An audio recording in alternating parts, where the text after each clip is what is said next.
हमारा भारत देश है, देश में अलग अलग संस्थान हैं। उन संस्थानों में विज्ञान के वो संस्थान हैं जो हमें इंटरनेशनल पटल पर, ग्लोबल वर्ल्ड में एक अलग पहचान दिलाते हैं, हमारी कैपेबिलिटी को दर्शाते हैं। इन संस्थानों की भूमिका आज के समय में इसलिए भी बढ़ जाती है क्योंकि हर कंट्री, जिस तरीके से जो सुपर पावर्स कंट्री हैं, अलग अलग देश हैं, वो अपने देश के हितों की रक्षा पहले करना चाहते हैं, उन्हें दूसरे देशों का ख्याल बाद में आता है। इस स्थिति में हमारे देश में जितनी हमारी विज्ञान और तकनीक ज़्यादा कैपेबल होगी, हम उसका जितना ज़्यादा इस्तेमाल कर पाएंगे, उसको जितना ज़्यादा बढ़ा पाएंगे, हमारा देश उतना ही विकसित, जिसको हम बोलते हैं विकसित भारत, उसकी तरफ बढ़ जाएगा। ऐसे ही एक संस्थान जिसका रोल न्यूक्लियर फिजिक्स एक्सेलरेटर, ये सब उसके डोमेन हैं, जिसका नाम इंटर यूनिवर्सिटी एक्सेलरेटर सेंटर है, जो नई दिल्ली में स्थित है, उसके निर्देशक हमारे साथ शामिल हैं डॉक्टर अविनाश चंद्र पांडे जी, और मैं उनका स्वागत करता हूं आज की हमारी इस चर्चा में। आप इंटर यूनिवर्सिटी एक्सेलरेटर सेंटर के डायरेक्टर हैं और इस डोमेन के लोग या हम लोग इस चीज़ को समझते हैं कि ये यात्रा कितनी लंबी होती है। जब आपने अपनी शुरुआत की होगी ग्रेजुएट, उसके बाद पोस्ट ग्रेजुएट और रिसर्च का, तो एक लंबा सफ़र आपका रहा है। तो मैं सबसे पहले आपसे उस सफ़र के बारे में जानना चाहता हूँ सर। मैं इलाहाबाद विश्वविद्यालय में जब भौतिकी का अध्ययन करने के लिए वहाँ के प्राचीन विजयनगरम हॉल होते हुए अपने विभाग में पहुंचा, तो उस समय जो वहाँ पर प्रयोगशालाएं थीं और उन प्रयोगशालाओं की स्थापना करने वाले जो महिषी थे, डॉक्टर मेघनाथ साहा से लेकर के जितने भी बड़े वैज्ञानिक थे, उनके बारे में जानने का अवसर प्राप्त हुआ। उनके जो क्रियाकलाप थे, जिसके द्वारा उन्होंने देश को आत्मनिर्भर बनाने के लिए जो प्रयास किए थे, उससे मुझे प्रेरणा मिली कि क्यों ना हम अपना जीवन इसमें इसी कार्य में लगाएं। और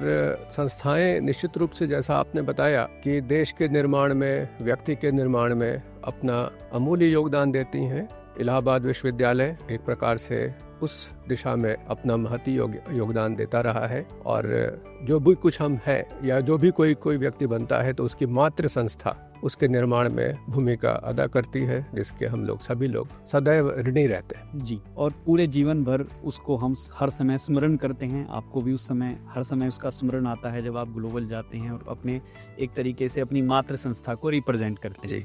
अभी सर मैं आपसे जानना चाहता हूँ, अभी आप जिस संस्थान के निर्देशक हैं, जहां आप डायरेक्टर हैं IUAC दिल्ली के अंदर, उस संस्थान का भारत में जो विज्ञान का एक योगदान है, उस संस्थान का, वो पर्टिकुलरली उसके बारे में आप थोड़ा बता दीजिए। देखिए, दो मूलभूत प्रश्न भारतीय वाङ्मय में, विशेष करके हमारी दर्शन परंपरा में थे। पहला, सूक्ष्म जगत में शून्य क्या है, यानी कि बिल्डिंग ब्लॉक्स क्या है, कैसे कोई पदार्थ बनता है, और दूसरा स्थूल जगत में कि इस ब्रह्मांड का विस्तार क्या है, अर्थात अनंत क्या है। शून्य से लेकर के अनंत तक की यात्रा किस प्रकार की जा सकती है। तो उस दिशा में दो संस्थाएं, एक जिसका नाम नाभिकीय विज्ञान केंद्र था, जो आजकल इंटर यूनिवर्सिटी एक्सेलरेटर सेंटर, अंतर विश्वविद्यालय त्वरक केंद्र के नाम से जाना जाता है, दिल्ली में स्थित है, और इसी की सिस्टर कंसर्न पुणे में IUCA, inter university centre for astronomy and astrophysics, जहां पर हम लोग ब्रह्मांड के बारे में जानना चाहते हैं और कार्य कर रहे हैं। जहां तक इस संस्थान के उद्देश्य की प्राप्ति है, यहाँ पर जो अधुनातन एक्सेलरेटर्स है, त्वरक है, उनकी स्थापना करने के उपरांत उनको अनवरत 24 घंटे 365 दिन चलाए रखना, और देश भर के जितने भी विद्यार्थी हैं, शोधार्थी हैं, शिक्षक हैं, जो इस एक्सेलरेटर को यूज करके कोई अनुसंधान करना चाहते हैं, उनके लिए ये सुविधा सुलभ है। अब तक हमने लगभग 1500 के आसपास विद्यार्थियों को उनके PhD थीसिस में मदद की। प्रारंभ में इसका नाम नाभिकीय विज्ञान केंद्र था, जैसा कि नाम से स्पष्ट है, यह नाभिकीय विज्ञान पर कार्यरत था। लेकिन एक्सेलरेटर एक वर्सटाइल फैसिलिटी है, जो न कि नाभिकीय विज्ञान बल्कि अपने दैनिक जीवन की विभिन्न क्षेत्रों में उसका बहुत महत्वपूर्ण योगदान है। कालांतर में हमने यहाँ पर atomic molecular physics, material science सहित अभी हाल में नेशनल जियोक्रोलॉजी की भी एक सेंटर की स्थापना की, जहाँ पर डेटिंग के द्वारा आयु निर्धारण का कार्य करते हैं। और अब इसका उपयोग ऐसा लगता है जैसे कि आने वाले दिनों में और भी महत्वपूर्ण होता जाएगा। जहाँ तक चिकित्सा विज्ञान में हेड्रॉन थेरेपी की बात है, भारत सरकार की तरफ से एक पहल भी है कि इस प्रकार की एक आधुनिक चिकित्सा व्यवस्था जहां पर कैंसर के ट्यूमर का इलाज हेड्रॉन यानी कि कार्बन के एनर्जेटिक आयंस के द्वारा किया जा सके के संदर्भ में क्षमता संवर्धन, कैपेसिटी बिल्डिंग देश में वैज्ञानिकों की किया जाना आवश्यक है। उस दिशा में भी हम लोग कार्य कर रहे हैं। जी सर, न्यूक्लियर फिजिक्स की, नाभिकीय फिजिक्स की अगर हम बात करें तो इसके अंदर हम अलग अलग फेसेस में देखते हैं उनके रेवोल्यूशंस को। तो अभी नॉर्मली जब हम किसी से बात करते हैं तो न्यूक्लियर उनके दिमाग में शायद आता है कि शायद वो न्यूक्लियर बॉम्ब को उस तरीके से वर्ड को ज्यादा जानते हैं, वो उस तरीके से चला। अभी ग्लोबली अगर न्यूक्लियर रेवोल्यूशंस की बात करें तो ग्लोबल वर्ल्ड कहाँ पे खड़ा हुआ है? जैसे अभी आपने जिक्र किया कि आगे आने वाले समय में चिकित्सा में बहुत उपयोग होने वाला है, तो हम किस फेज में अभी न्यूक्लियर के हैं और कहाँ से हम इसकी शुरू हुए थे सर? आपने बहुत ही प्रासंगिक प्रश्न यहाँ पर रखा है। नाभिकीय ऊर्जा को हम लोग केवल एक विध्वंसकारी उपाय की तरह से देखते हैं और इसके पीछे एक कारण भी है, इसका इतिहास भी है। मैनहट्टन प्रोजेक्ट, जब आइंस्टाइन ने भी इस बात को देखा कि हमने प्राप्त कर लिया है और इसको हम उपयोग कर सकते हैं, तो तत्कालीन राष्ट्रपति रूजवेल्ट को उन्होंने पत्र लिखा कि आप जर्मनी में ना लेकर के अपने देश में इसके बारे में कार्य करिए। शायद बाद में उनको इस बात का एहसास हुआ कि यह भूल थी जब नागासाकी, हिरोशिमा में न्यूक्लियर बॉम्ब डाले गए। और दूसरे साइड में अगर आप देखें तो नाभिकीय ऊर्जा का उपयोग ऊर्जा उत्पादन से लेकर के चिकित्सकीय विज्ञान तक, विकिरण चिकित्सा तक, ये इतना विस्तृत है जिसका शायद हमें अंदाज नहीं था। नाभिकीय ऊर्जा एक प्रकार से क्लीन ऊर्जा है जहां पर कार्बन एमिशंस नहीं होते, कार्बन डाइऑक्साइड के, और साथ ही साथ इसकी एनर्जी डेंसिटी बहुत होती है। कुछ मिलीग्राम में बिलियंस ऑफ एटम्स होते हैं और उनमें से किसी एक एटम को तोड़ करके आप जो ऊर्जा उत्पन्न करते हैं और उसके बजाय आप फॉसिल फ्यूल, जो जीवाश्म के आधारित पेट्रोल है, उसका उपयोग करते हैं। इन दोनों में जहां तक इसके पर्यावरणीय जो इम्पैक्ट है उसको अगर आप असेस करें तो नाभिकीय ऊर्जा निश्चित रूप से आने वाले दिनों में हमारे लिए विकल्प है। अभी हम लोग केवल 3% के आसपास जो टोटल हमारा एनर्जी का उत्पादन, उसमें कंट्रीब्यूशन अगर देखें, योगदान नाभिकीय ऊर्जा का 3% के आसपास है। इसको बढ़ाने के लिए पहल की जा चुकी है और हमारे देश में इस प्रकार की व्यवस्था भी है कि हम लोग आने वाले दिनों में इस नॉन रिन्यूएबल एनर्जी सोर्सेस लिए कहते हैं कि ये आधारित है कि नहीं मिनरल्स पर, जो अगर आप यूज करेंगे तो किसी न किसी दिन उसकी समाप्ति होगी। उसके बावजूद हमारे पास इसका भंडार है और तृतीय स्टेज में थोरियम के द्वारा आने वाले दिनों में हम एक विकल्प के तौर पर नाभिकीय ऊर्जा को देखते हैं। जी, तो अगले सर हम इस पड़ाव के क्वेश्चन की तरफ बढ़ते हैं। अगर हम देखते हैं कि अमूमन जो कंट्री में एक कॉमन मैन टैक्स, अपने किसी भी चीज के ऊपर टैक्स पे करता है, उस टैक्स से ये इंस्टीट्यूट रन करते हैं, तो वो आदमी को कैसे एक समझ में आना चाहिए कि भारत में कोई इंस्टीट्यूट है जो न्यूक्लियर एनर्जी में या न्यूक्लियर फिजिक्स में काम करते हैं, उनका अंत में जाके, क्योंकि जो हमारा लक्ष्य वो तो है कि उस आम आदमी की जिंदगी को सुगम बनाना, तो वो कैसे अपनी जिंदगी में यहाँ पर होने वाली जो एडवांस रिसर्चेज हैं उनका प्रभाव कैसे देख सकता है? जहाँ तक एक आम आदमी के जीवन में नाभिकीय ऊर्जा का प्रश्न है, जब तक आप अपने देश में क्षमता संवर्धन नहीं करेंगे, विद्यार्थी उस प्रकार के उत्पन्न नहीं होंगे, उनकी शिक्षा दीक्षा इस प्रकार नहीं होगी कि इस प्रकार के जो सोफिस्टिकेटेड इंस्ट्रूमेंट्स हैं उनको वो चला सकें, उनका रखरखाव कर सकें, तब तक इसका आप अच्छे से उपयोग नहीं कर सकेंगे। तो संस्थानों का जो प्रमुख कार्य है वह है विद्यार्थियों को उसके अनुरूप तैयार करना। IUAC या इंटर यूनिवर्सिटी एक्सीलरेटर सेंटर नाभिकीय विज्ञान में इसके जितने भी घटक हैं उनका उपयोग करते हुए किस प्रकार कोई विद्यार्थी अपना कंट्रीब्यूशन कर सकता है रिसर्च में, अनुसंधान के द्वारा, उसमें अपनी महती योगदान दे रहा है। आपने बताया कि किस प्रकार ये जन सामान्य के जीवन में, जी, तो जन सामान्य के जीवन में ऊर्जा के उत्पादन से लेकर के फोरेंसिक साइंसेज से लेकर के भूकाल चक्रानुक्रम, जो जियोक्रोलॉजी है, जो डेटिंग के द्वारा आप निर्धारण निर्धारण कर सकते हैं, या फिर चिकित्सकीय विज्ञान में विकिरण चिकित्सा का उपयोग, ये सभी कॉमन मैन को स्पर्श करती है। साथ ही साथ जो रेडी टू ईट का आजकल एक प्रचलन है, या जो सीमावर्ती क्षेत्रों में हमारे सैनिक कार्य कर रहे हैं, उनके लिए अगर भोजन उपलब्ध कराना है, तो अगर आप विकिरण से आप उसको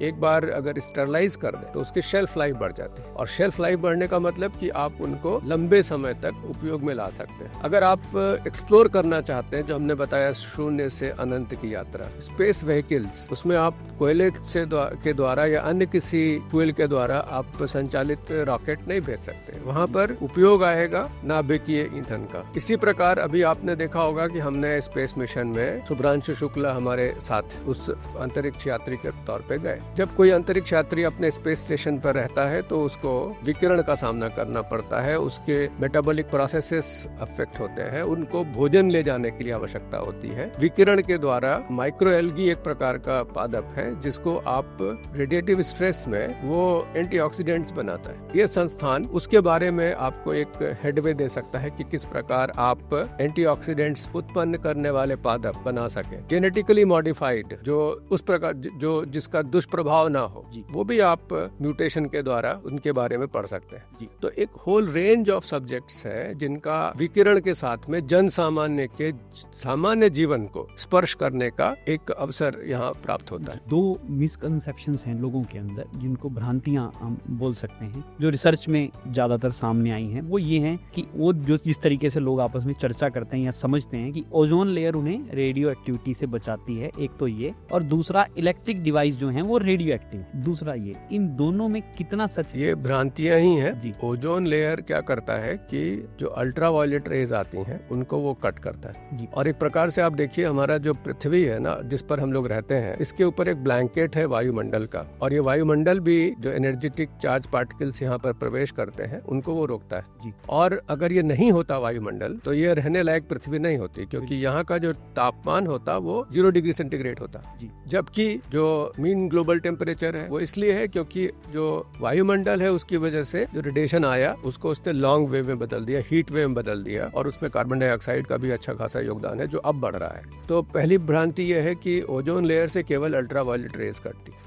यदि आप यात्रा करते हैं वायुयान से तो आपका सामना एनर्जेटिक पार्टिकल्स से ज्यादा होता है। जहां तक इन डिवाइसेस का प्रश्न, इलेक्ट्रिक डिवाइसेस का, तो इसमें कोई रेडियो एक्टिव सब्सटेंस नहीं होते। हाँ, कुछ स्मोक डिटेक्टर्स होते थे जिसमें अमरेशियम का एक रेडियो एक्टिव सब्सटेंस पाया जाता था, जिससे आप पता करते थे कि आग लगी या स्मोक निकला, तो वो भी बहुत लिमिटेड मात्रा में। और कुछ पॉकेट्स हैं जहाँ पर ये मिनरल्स पाए जाते हैं, तो उसके बारे में हम लोग सजग रहते हैं, वहाँ पर अपनी एक्टिविटीज नहीं करते जी। तो ये भ्रांतियां हैं जी। और अगला जो सर प्रश्न है वो बहुत ही महत्वपूर्ण प्रश्न है। अगर हम भारत को देखते हैं, क्योंकि भारत का एक लंबा इतिहास है और साइंटिफिकली भी वो एक बड़ा स्ट्रॉन्ग इतिहास हमारा रहा है। हमारे पास ऋग्वेद हैं, उपनिषद हैं, वेद हैं। तो उस क्वेश्चन को मैं आपसे इस तरीके से पूछना चाहता हूँ, आप भारत को कैसे देखते हैं पास्ट में, उसके प्रेजेंट में और फ्यूचर में, इन आपके स्पेसिफिक जो आपका सब्जेक्ट है न्यूक्लियर फिजिक्स के नजरिए से? आपका ध्यान ईशावास्योपनिषद के एक श्लोक की तरफ ले जाता है, जहाँ ये कहा जाता है, ईशावास्योपनिषदम सर्वम इदम यत् किंचित जगत्याम जगत। तात्पर्य यह है कि चाहे वो जड़ हो, चाहे वो चेतन हो, चाहे इनिमेट ऑब्जेक्ट हो, चाहे एनिमेट ऑब्जेक्ट हो, वहाँ पर अब जो जिस फॉर्म में उसको आप समझना चाहें, एक सृष्टा, एक दृष्टा के रूप में परमाणु वहाँ पर होता है प्रॉक्सी के तौर पर। तो जो घटनाएं घट रही हैं, जिसके बारे में हम ये मानते हैं कि शायद कोई देख नहीं रहा है, लेकिन कोई ना कोई है जो आपकी उन सारी घटनाओं को रिकॉर्ड करता है जी। और वो हम यहाँ पर अपने संस्थान में जो हमारे पास सुविधा है, जिसको हमने अभी आपसे बताया, जियोक्रोनोलॉजी की फैसिलिटी है। आप ऐसे समझ सकते हैं कि 10⁻40 एटम्स अगर हो, 10 लिखने के बाद 40 शून्य लिखिए, और उसके साथ उसका एक रेडियो आइसोटोप अगर है, तो उसको आप उसमें विभेद कर सकते हैं जी। इतना प्रिसाइजली अगर आप विभेद कर सकते हैं तो आप डेटिंग बहुत प्रॉपरली कर सकते हैं। डेटिंग का मतलब आयु का निर्धारण, तो केवल कार्बन तक सीमित नहीं है। आप मिलियन ईयर्स तक, बिलियन ईयर्स पहले कोई घटना घटी हुई होगी, उसका प्रमाण आपको यही दृष्टा के रूप में वो परमाणु आपको बता सकता है। तो ये जो अभी आपने सर एग्जांपल दिया, जब हम आयु निर्धारण को ज्यादातर कार्बन डेटिंग के उससे ही जानते हैं, जो हमने भी पढ़ा है अपनी क्लास बुक्स में कि कार्बन से हम डेटिंग का पता करते हैं, जो अभी आपने ये तरीका बताया है, इसका कोई एक अगर उदाहरण देके आप। देखिए, इसका उदाहरण अभी हाल में हम लोगों ने काम किया है। एक तो आप फॉसिल फ्यूल का अर्थ आप समझते हैं कि जो जीवाश्म बाद में दब गए बहुत पहले, उससे पेट्रोलियम प्रोडक्ट्स बने। पेट्रोल को बाहर निकाल करके उसके बाद अपनी गाड़ी में डाल करके आप उसको यूज करते हैं और फिर कार्बन डाइऑक्साइड का उत्सर्जन होता है। मतलब ये हुआ कि आप जो चीज पृथ्वी ने दबा के रखा था उसको निकाल करके आप ऐड कर रहे हैं अपने एनवायरनमेंट में, जिसके कारण ग्लोबल वार्मिंग या क्लाइमेट चेंज की आप प्रत्यक्ष रूप से आप देख रहे हैं। इसका उपाय क्या है? तो इसका उपाय हम लोग क्या करते हैं कि जैसे पराली है या जैसे एथेनॉल की ब्लेंडिंग अगर कर दें, और एथेनॉल कहाँ से मिलेगा? एथेनॉल मिलेगा जो भी प्रोडक्ट है, जो पौधा है, वो इसी वातावरण से कार्बन डाइऑक्साइड को सोखता है और सोखने के बाद वो अपने लिए भोजन बनाता है, जो हम लोग भी उसको प्राप्त करते हैं। और उसी का उपयोग अगर आप कर लीजिए सेलुलोज का, तो उससे आप एथेनॉल बना सकते हैं और एथेनॉल बनाने के बाद आप उसका उपयोग अपनी गाड़ियों में कर सकते हैं। तात्पर्य ये है कि ये कैसे पता करेंगे कि ये कहाँ से आ रहा है, फॉसिल फ्यूल से आ रहा है या एक पौधे ने बनाया है। तो नेचर, जैसे हमने बताया कि दृष्टा के रूप में कब कौन सा कार्बन हमने कहाँ से लिया, इसका प्रमाण आपको ये एटम बताएगा, नाभिक की जो प्रक्रियाएं हैं वो बताएंगी। और आप क्या करेंगे, एक प्रकार से साइकिलिंग करेंगे कि आपने जिस वर्ष जितना कार्बन डाइऑक्साइड पौधों ने लिया, उसी को आप फिर से बर्न करके कार्बन डाइऑक्साइड ऐड कर रहे हैं एटमॉस्फेयर में, न कि जमीन से खोद करके बाहर निकाल रहे हैं। तो एक उदाहरण तो ये हुआ। इसी प्रकार जो डायग्नोस्टिक्स है, चाहे वो पेट स्कैन हो, चाहे सीटी स्कैन हो, या कैंसर का एक ट्रीटमेंट है जिसमें ब्रैकीथेरेपी हम लोग मानते हैं, यही एटम, इसका आइसोटोप, बजाय सर्जिकल ऑपरेशन करने के, शॉर्ट लिव्ड रेडियो आइसोटोप का मतलब होता है कि आपने 10 दिन 20 दिन में वो अपने प्रारंभिक मात्रा का आधा हो जाएगा। आधा आयु का मतलब ये होता है। तो आप इस सीड को ले जाकर के जिस जगह ट्यूमर है वहां पर रख दीजिए, वो उस ट्यूमर को समाप्त करेगा, उसके बाद वहीं पर पड़ा रहेगा, उसको निकालने की आवश्यकता नहीं, खुद ही समाप्त हो जाएगा अपने। तो कि उसकी अर्ध आयु के बाद वो अपने आप को घटाते घटाते उसकी एक्टिविटी समाप्त होती जाएगी, और जब तक उसको वहाँ पर सक्रिय रहेगा तब तक उस ट्यूमर को वहाँ पर समाप्त करेगा। इस प्रकार के तमाम ऐसे उपयोग हैं जिनका अर्ध आयु से रिलेटेड, और आइसोटोप का हमने नाम लिया जिसको हमने समस्थानिक कहा, उनका उपयोग बहुत आयत से हम लोग करते हैं। जी, एक सर अगला जो प्रश्न है वो इस तरीके से है, आपकी जो लैब है वो इंटरनेशनली भी कंट्रीब्यूट करती है, इंटरनेशनली रिसर्च के अंदर, और भारत उन देशों की कैटेगरी में आता है, चाहे वो हम गोल्ड पार्टिकल की बात करें जिसमें मैग्नेट्स बार्क से बन के गए या और चीज़ों को हमने भेजा वहाँ पर। तो ये इकोसिस्टम सर कैसे काम करता है, और ऐसा कौन सा संस्थान है इंटरनेशनली जिसके साथ आपका कोलैबोरेशन उस लेवल के ऊपर होता है, जिसमें एक बिल्कुल एक दुनिया को, मतलब ये कहेंगे क्योंकि अगर पूरा आज विलेज वर्ल्ड का कॉन्सेप्ट चलता है, जो डायरेक्शन वहाँ से दिया जाता है। एक तो कारण है आपदा में अवसर ढूंढना। जी, कभी कभी जैसे इस समय जियोपॉलिटिकल सिनेरियो है कि जहाँ ये कहा जाता है कि आप हमसे नहीं खरीद सकते, हम आपका ट्रेड रोक देंगे, हम टैरिफ लगा देंगे। जी। तो हम लोग, जो हमारी कहावत है ना कि काचुप साध रहे बलवाना, जब तक आपकी सामर्थ्य का कोई परिचय न कराए कि आप भी कर सकते हैं, तब तक हम भी किसी पर आश्रित रहते हैं कि वो मुझे मिल जाएगा तो क्यों हम करें। जब इस प्रकार की आपदाएं आती हैं तो हमारे वैज्ञानिक, मेधा उनके पास है, करने की क्षमता है और ज्ञान है, तो वो स्व निर्माण की तरफ आगे बढ़ते हैं। तो आपने भी, जैसा आपने उदाहरण लिया यहाँ पर, एक 2023 की बात है, हमारे प्रधानमंत्री जी अमेरिका गए हुए थे जॉय बिडेन के समय में, जब वो राष्ट्रपति थे। तो बात ये हुई कि ऐसी कौन सी चीज़ है जो कि इंडिया में बनी हुई हो और भारत यहाँ पर अमेरिका में इस्तेमाल आ रही है, खास करके वैज्ञानिक प्रोडक्ट्स। फर्मी लैब में PIP-2 प्रोटॉन इम्प्रूवमेंट प्रोग्राम, उनका एक बीम लाइन है जिसमें क्वार्टर वेव रेजोनेटर QWR हमारे देश का निर्मित, हमारी संस्था से निर्मित, वो उनके यहाँ पर दिखाया गया कि देखिए यहाँ पर ये काम कर रहा है, और इसकी जो दक्षता है, एफिशिएंसी है, वो अन्य से कहीं ज़्यादा बेहतर है। जी। तो अभी कल की बात है, कल हमारे साथ जो हम लोग सभी लोग जानते हैं CERN लाइट हेड्रॉन कोलाइडर, वहाँ के एलिस के जो अध्यक्ष थे वो आए हुए थे, और वो भी ये तलाशने आए थे कि किस प्रकार जो उनका एक एक्सपेंशन प्लान है, डिटेक्टर जो अगर बनने हो तो हम लोग किस प्रकार उनके साथ मिल करके कार्य कर सकते हैं, क्योंकि ये जो बड़ी संस्थाएं या बड़े उपकरण हैं वो अब किसी एक देश के अंतर्गत नहीं आते। 4 देश मिल करके या 5 देश मिल करके अपना पैसा एक साथ पूल करके अपने वैज्ञानिकों को लगा करके तब वो उन उपकरणों को बनाते हैं जिससे सब लोग उसका लाभ ले सकें। तो उस दिशा में हम लोग CERN हुआ, फर्मी लैब हुआ, आपका ब्रुकहोवेन नेशनल लेबोरेटरी जहाँ पर जाके हमने सीखा, और उसके बाद अपने यहाँ पर लीनियर एक्सीलरेटर बनाया, तो उसमें सारे जो कैविटी रेजोनेटर से वो हमने खुद बनाए। तो ये सहयोग, पारस्परिक ये लगातार अभी हाल में हमने KEK जापान जो प्रोटॉन फैक्ट्री जिसको नाम से जानते हैं हम लोग, फोटोन फैक्ट्री, उस फोटोन फैक्ट्री से हमने 13 हर्ट्ज रेडिएशन उत्पन्न करने के लिए photo cathode deposition system laser develop किया, जो अब अन्य संस्थान देश में उसका उपयोग करें। जाहिर सी बात है कि इस बात को सुनने के बाद जो लोग पॉडकास्ट को देख रहे हैं उनको भी गर्व की अनुभूति होगी कि किस तरीके से हमारे संस्थान उन चीज़ों को बनाते हैं जो इंटरनेशनली एक्सेप्टेड हैं और वहाँ किसी भी दूसरी क्वालिटी से ज़्यादा अच्छी क्वालिटी दे करके काम कर रहे हैं और एक अलग तरीके का प्राउड हम महसूस कर सकते हैं। सर, अगला जो मेरा प्रश्न है वो इस चीज़ को लेकर के है कि जैसे आपका जो संस्थान है और जो भारत सरकार है और बाकी आपके जो यूनिवर्सिटीज़ कंट्री के अंदर है, तो ये एक पूरा जो इकोसिस्टम अपनी कंट्री में है, ये सर कैसे हमारा वर्क करता है? जैसे अगर कोई संस्थान इसको देख भी रहा है, कोई स्टूडेंट अगर देख रहा है, तो वो रिसर्च के लिए आपके संस्थान में अपने कोर फील्ड के रिसर्च के लिए ही आएगा, तो ये कैसे सर आपसे वो संपर्क करते हैं, फिर वो आते हैं ट्रेनिंग देने के लिए, या आप लोग उनको जाते हैं या कुछ प्रोजेक्ट वो लिखते हैं? इसके बारे में थोड़ा सा अगर आप बता पाएं। दोनों ही विधियां उपलब्ध हैं। एक तो हम लोग एक्वेंटेंस प्रोग्राम के माध्यम से, एक्वेंटेंस प्रोग्राम देश भर में हम पहचान करते हैं कि किस राज्य में या किस जिले में हमारी पहुंच नहीं है, यानी कि वहाँ से लोग एक्सेलरेटर का उपयोग नहीं कर रहे हैं जी। तो हम लोग चिन्हित करते हैं और हमारे यहाँ के वैज्ञानिक जा करके वहाँ पर एक दिन की कार्यशाला करते हैं और उनको बताते हैं कि ये सुविधाएं उपलब्ध हैं और इसका उपयोग आप इस प्रकार कर सकते हैं जी। ये लगातार अनवरत चलने वाली प्रक्रिया है और इसमें हम सभी जो सुविधाएं उनके बारे में उनको बताते हैं। दूसरा जो सर्वमान्य है, जो बहुत लोगों को पता भी है, वर्ष में 2 बार, एक तो हम लोग पेलेट्रॉन डे जिस दिन हमने पहली बीम प्राप्त की थी, उसके पहले 3 दिन की एक कार्यशाला करते हैं जिसको हम एक्सेलरेटर यूजर कमेटी के द्वारा जो प्रस्ताव प्राप्त होते हैं उन प्रस्तावों की समीक्षा जी। और समीक्षा इस प्रकार से कि गुणवत्ता के आधार पर किसको कितना समय चाहिए मशीन पर अलॉट होता है। और दूसरा जो हमारा फाउंडेशन डे है दिसंबर में, उसके पहले 3 दिन, ये डेट्स फिक्स्ड है और इन डेट्स पर पोर्टल के माध्यम से आप अपना प्रस्ताव रखिए, हम लोग इंटरनली रिव्यू करके बता सकेंगे कि ये सुविधा हमारे पास उपलब्ध है क्या, आप कर सकते हैं तो आप इस तारीख को आ जाइए, अपना प्रेजेंटेशन करिए और अगर आपको कमेटी संतुष्ट कर पाते हैं आप, तो आपको रिसोर्सेज एलोकेट कर दिए जाएंगे। और रिसोर्सेज एलोकेट होने के बाद सबसे विशेषता इस संस्थान की है कि आपका आना जाना, खाना पीना, रहना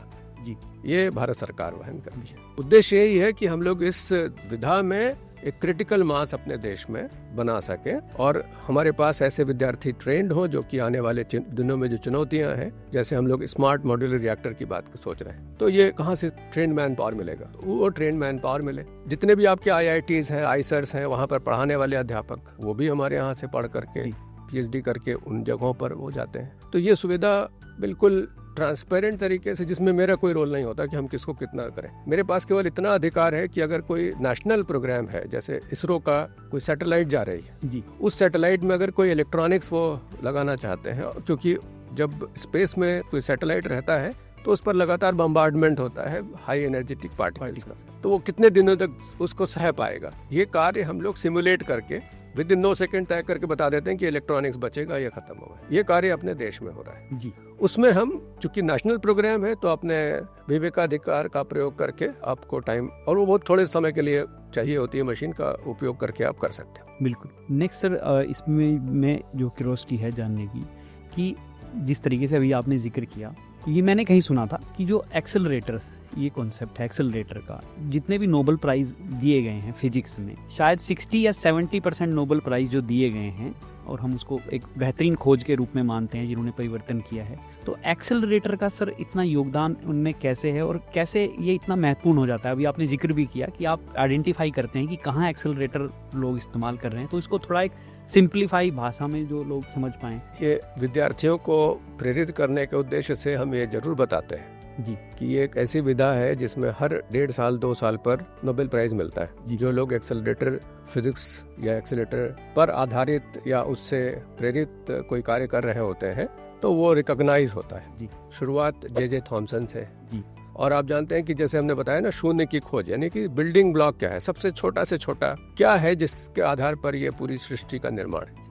अभी भी खोज, जो बड़े बड़े एक्सेलरेटर्स लगाए जाते हैं, कोलाइडर जिसकी बात हम कर रहे थे सर जी, आपने सबने गॉड पार्टिकल का नाम सुना, बड़ा बहुत चर्चित हुआ था, हिग्स बोसॉन, ये एक्सेलरेटर्स के कारण इनकी पहचान है। तो जो विधाएं हैं, अब जैसे हेड्रॉन थेरेपी की बात हमने की, हेड्रॉन थेरेपी एक ऐसा उपकरण है जिसके द्वारा आप प्रिसाइजली, जिसको सर्जिकल स्ट्राइक कहते हैं जी, शरीर के अंदर बहुत अगर गहराई में कोई ट्यूमर बैठा हुआ है, उस तक पहुंचने के लिए सर्जन क्या करेगा, उसको ऑपरेट करेगा, खोल करके वहां पहुंचेंगे। और एक भी अगर आपने कहीं पर किसी कैंसर टिश्यू को टच कर दिया तो वो बहुत तेजी से मल्टीप्लाई करता है जी, तो इसीलिए FNAC की बात करते हैं ना, फाइन नीडल एस्पिरेशन का जो टेक्निक के बजाय आप ये जो हेड्रॉन थेरेपी या अभी हमारे पास प्रोटॉन बीम भी है 2 जगहों पर देश में, उससे आप बिल्कुल सिलेक्टिव डेप्थ पर कितने सेंटीमीटर पर कोई ट्यूमर है तो कितनी एनर्जी का हम उसमें पार्टिकल दें जो उस माध्यम से प्रवेश करे तो आसपास के टिश्यूज को बिल्कुल बिना क्षति पहुंचाए, केवल वहीं जाके एनर्जी दे जहां पर उसकी आवश्यकता है, प्रिसाइज स्ट्राइक करे और विद इन नो टाइम वो पूरा ट्यूमर वहां से उसने खत्म कर दिया और कोई व्यक्ति निरोग हो गया।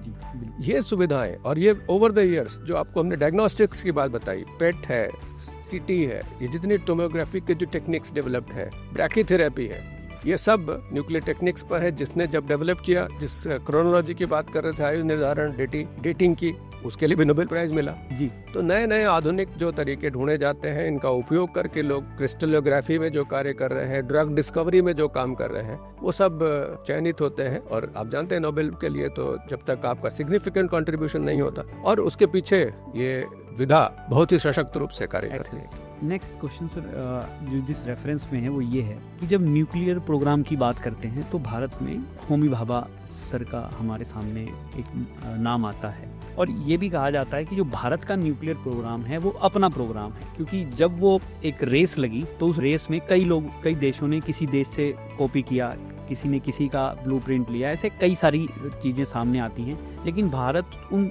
कुछ चुनिंदा देशों में है जिनका न्यूक्लियर प्रोग्राम खुद का अपना बेसिक डेवलप किया हुआ अपना यूनिक प्रोग्राम है। उसके बारे में सर आप बता सकें, अगर उसकी बेसिक क्या खासियत है सर, जिसके हम जो बार बार हम। पहली बात तो ये कि हमारे यहाँ बहुत ही सशक्त परंपरा है, और सशक्त परंपरा ऐसे भी बताएं कि जो अभी जिस वांग्मय की बात हम कर रहे थे, इलाहाबाद विश्वविद्यालय में हमने जब वहाँ के एग्जिट काउंसिल के मिनट्स पढ़े तो जो श्रोडिंगर जिन्होंने क्वांटम मैकेनिक्स का जन्म दिया, वो वहाँ पर अपॉइंट हुए थे फिजिक्स के हेड के रूप में। अब आप सोच सकते हैं कि एक समय ऐसा था कि भारतवर्ष में ऐसे लोग आना चाहते थे पढ़ने पढ़ाने। उसका कारण मुझे लगता है कि जो डुअलिटी का कॉन्सेप्ट है, द्वैतता, जिसको आगे चल करके उनके कुछ एक्सपेरिमेंट्स है, थॉट एक्सपेरिमेंट्स, जो श्रोडिंगर कैट के नाम से जाने जाते हैं, जिसके आधार पर उन्होंने पूरी क्वांटम मैकेनिक्स डेवलप की, वो परंपरा यहाँ पर उपलब्ध थी। डुअलिटी का मतलब द्वैतता। एक ही अगर आप कमरे में घुसे, अगर कोई रस्सी पड़ी हुई अंधेरा हो तो आपको एक बार मन में भ्रम होगा कि ये रस्सी है या सांप है। ये शंकर का द्वैत सिद्धांत। जैसे ही आपने प्रकाश जलाया, आपको भ्रम खत्म हो जाएगा कि आइदर में से कुछ समझ में आए। यही आगे चल करके क्वांटम मैकेनिक्स का आधार बना, और चाहे वो डॉक्टर मेघनाथ साहा हो, चाहे PK अयंगर हो, चाहे होमी भाभा जिनका आपने नाम लिया, इन्होंने बहुत सुव्यवस्थित और सुविचारित एक न्यूक्लियर पॉलिसी की परिकल्पना की, जो 3 स्टेप न्यूक्लियर पॉलिसी की बात थी। 3rd स्टेप जो है वो है अभी भी रियलाइज किया जाना बाकी है, जिसमें कि हमारे पास ये जो आंध्र प्रदेश से लेकर के उस तरफ की बेल्ट है, यहाँ पर थोरियम का भंडार है, मोनाजाइट को से थोरियम निकालना और उसको फिशनेबल बनाना। अगर ये हम लोग कर सकेंगे, जो ब्रीडर रिएक्टर्स का कॉन्सेप्ट हम लोग करने जा रहे हैं जी, तो हम आत्मनिर्भर होंगे। दूसरे देशों के दबाव में आकर के हमने उसको NPT, जो नॉन प्रोलिफरेशन ट्रीटी थी, उसको साइन नहीं किया, क्योंकि हमारा उद्देश्य शांति प्रिय प्रयासों के लिए न्यूक्लियर एनर्जी का उपयोग करना, न कि बम बनाना। जियोपॉलिटिकल सिनेरियो भी इस पर निर्भर करता है कि अगर आप न्यूक्लियर एम्पावर्ड है तो निश्चित रूप से लोग आपसे पंगा लेने की कोशिश नहीं करेंगे। वो भी इम्पोर्टेंट है, अपने समृद्धि सुरक्षा भी साथ में महत्वपूर्ण है, लेकिन शांति प्रिय उद्देश्यों के लिए जो हमारी पॉलिसी है वो बहुत ही स्पष्ट है। और जब हमने पोखरण का टेस्ट किया तो वो भी उसका दिखाने का उद्देश्य यही था। हमने बताया कि हमारे पास कैपेबिलिटी है, लेकिन हम लोग उपयोग एनर्जी उत्पादन के लिए करेंगे। तो जो फिशनेबल मटेरियल है उसका कहाँ से प्राप्त हो, कैसे हम अपने को आत्मनिर्भर बनाए। और आप देख रहे होंगे कि कुल 3% ही हमारा योगदान न्यूक्लियर एनर्जी से आ रहा है, और हम उसको बढ़ाना चाहते हैं। क्यों? क्योंकि कार्बन डाइऑक्साइड की जो मीनेस है, क्लाइमेट चेंज, तो उस पॉइंट ऑफ व्यू से निश्चित रूप से हमारी जो नाभिकीय ऊर्जा की पॉलिसी है वो रोबस्ट है, इंडिपेंडेंट है, और हम स्वयं सक्षम है अपना कार्य करने के। जी, एक सवाल भारत के परिप्रेक्ष्य में सर, बोसोन, हम न्यूक्लियर फिजिक्स की बात कर रहे हैं तो इसके अंदर पार्टिकल्स की 2 कैटेगरी, जहाँ तक मेरी नॉलेज का सवाल है, फर्मियोन और बोसोन को हम देखते हैं। तो ये बोसोन नाम जो है, ये भारतीय वैज्ञानिक को बार बार हमें याद दिलाता है, लेकिन उनको कभी नोबेल प्राइज के बारे में वहाँ नहीं गया या उसको हम अलग छोड़ भी दें, तो उस कंट्रीब्यूशन को आप कैसे देखते हैं? क्योंकि पूरे इंटरनेशनल वर्ल्ड में जब भी कभी कोई वैज्ञानिक बोसोन नाम लेता है तो वो एक भारतीयता को बार बार रिकॉल करता है। ये हम सबको इस बात का दुख रहता है। हमने मेघनाथ साहा जी का नाम लिया जी। मेघनाथ साहा जी ने स्टेलर स्पेक्ट्रा का पूरी थ्योरी दी उन्होंने। फर्मी डिराक में फर्मी को भी प्राप्त हुआ, डिराक को भी प्राप्त हुआ। जहाँ तक बोस आइंस्टाइन है तो आइंस्टाइन को किन्हीं अन्य कारणों से अन्य खोज के लिए उनका जो फोटोइलेक्ट्रिक इफेक्ट था उसकी वजह से मिला। बोसॉन का नाम बोस, एसएन बोस के नाम से, और वो जो स्टैटिस्टिक्स उन्होंने डेवलप की जिसको हिग्स बोसॉन के नाम से हम लोग जानते हैं। हिग्स पार्टिकल है जो बोसॉन पार्टिकल की तरह है जी। तो ग्रज तो रहता है कि इक्वल स्टैंडिंग का, और व्यक्ति जो दृष्टा रहा हो जिसने अपने स्टैटिस्टिक्स को बना करके, कहा भी जाता है, इसका एक प्रमाण भी मिलता है कि उन्होंने आइंस्टाइन को कहा कि आप इसको पब्लिश कर दीजिएगा आप जर्मन में ट्रांसलेट करके। उस समय हमारे पास इस प्रकार की सुविधाएं नहीं थी पब्लिश करने की, तो उन्होंने उसको लिख करके भेजा और वो दोनों को ऑथर्स थे। मुझे लगता है यहीं तक अपनी बात रखनी चाहिए। बिल्कुल बिल्कुल, लेकिन कंट्रीब्यूशन तो हमेशा एक अमर रहेगा उनका जब तक साइंटिफिक कम्युनिटी में। फिर उसके बाद दूसरा और भी इम्पोर्टेंट बात है कि जो हम समझते हैं कि पहले हम लोग ये मानते थे ना कि 3 प्रकार की द्रव्य की अवस्थाएं हैं जी, जिसमें लिक्विड है, गैस है, सॉलिड है जी, चौथा प्लाज्मा, पांचवा भी है वो बोस आइंस्टाइन कॉन्डेंसेट कहते हैं उसको। जी। तो ये उन्हीं के उस प्रयास का परिणाम है जो अवस्थाएं द्रव्य की 5वीं तक ले गए। तो ये भी बहुत महत्वपूर्ण है।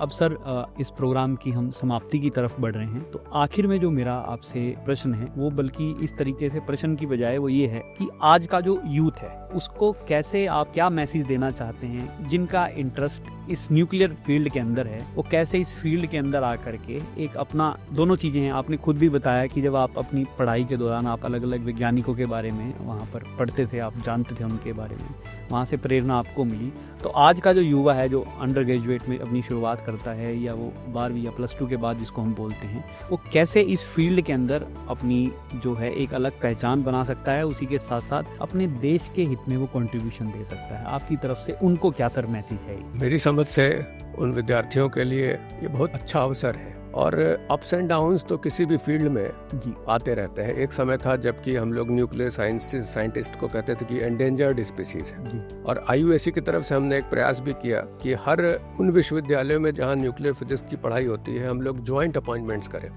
6 महीने वो शिक्षक वहाँ पढ़ाएं और 6 महीने हमारे साथ एक्सपेरिमेंट करें, जिससे कि वहाँ पर भी विद्यार्थियों को सीखने का अवसर प्राप्त हो। तो BHU एक एग्जाम्पल है, पंजाब यूनिवर्सिटी चंडीगढ़, इस प्रकार से कई विश्वविद्यालयों में इस प्रकार की व्यवस्था की गई जहाँ पर न्यूक्लियर साइंटिस्ट को एंडेंजर्ड होने से बचाया जा सके। और हमको लगता है कि जो श्रोता है इस बात को समझ सकेंगे कि हम आगे ना बढ़े न्यूक्लियर में, इसके लिए जो NPT है, CTBT है, इस प्रकार के जो यत्न किए जाते हैं वो इसीलिए कहा जाता है कि आपका गला ही दबा दें जिससे कि आप आगे ना बढ़े। न्यूक्लियर एनर्जी जिसके बारे में बताया जा रहा था कि ये खतरनाक है, खतरनाक तो आप घर में गैस का सिलेंडर रखिए, अगर आप लापरवाही रखेंगे तो हो सकता है वो भी बर्स्ट कर जाए। तो केवल ध्यान हमारा आकृष्ट करें कि वो फुकुशिमा हो गया, वो चेरनोबिल हो गया के बजाय अगर हम न्यूक्लियर साइंसेस पढ़ें और पढ़ करके आने वाले दिनों में जो अपार संभावनाएं हैं स्मार्ट मॉड्यूलर रिएक्टर्स की। और एक बात बताना भी यहाँ पर इम्पोर्टेंट है कि जो एक्सीलरेटर ड्रिवन, जहाँ से हम आते हैं, एक्सीलरेटर ड्रिवन जो सिस्टम्स है